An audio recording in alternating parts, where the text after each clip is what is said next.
Hello everyone, আমি অর্পিতা। আজ আমরা কথা বলবো সম্পূর্ণ একটা অন্যরকম বিষয় নিয়ে।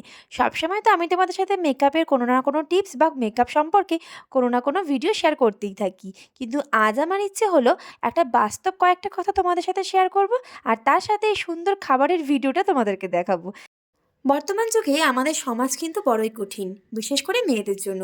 মেয়েরা যদি এখন বাড়িতে বসে থাকে, তাহলে সেই মেয়েদেরকেও আজকাল বেকার বলা হয়। একটা সময় ছিল যখন শুধু ছেলেরাই ইনকাম করতো আর বাড়ির মেয়েদেরকে বাইরে বেরোতেই দেওয়া হতো না। কিন্তু বর্তমান যুগে ছেলে এবং মেয়ে উভয়েই কিন্তু সমানভাবে বাইরে কাজ করছে। দুজনের কাঁধে কাঁধ মিলিয়ে দুজনের মতন করে সংসারটাকে সচ্ছলভাবে চালানোর চেষ্টা করছে। আর এটার জন্য পরিবারের সাপোর্ট অবশ্যই দরকার।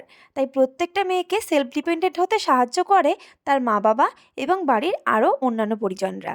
তাই অল্প বয়সী মেয়েদেরকে বিয়ে দিয়ে সংসারের দায়িত্ব কাঁধে দিয়ে একটা মেয়ের জীবনকে নষ্ট করার একদমই চেষ্টা করবেন না। সবসময় চেষ্টা করবেন সেই মেয়েটা যেন স্বাবলম্বী হতে পারে, এবং অবশ্যই সেজন্য পড়াশোনার গণ্ডিটাকে পেরিয়ে অন্য কিছু কাজের চেষ্টা করতে পারে। পড়াশোনা অবশ্যই করতে হবে। পড়াশোনা না করলে বাইরের জগৎটা সম্পর্কে বোঝার সেই বুদ্ধিটাই তার হবে না।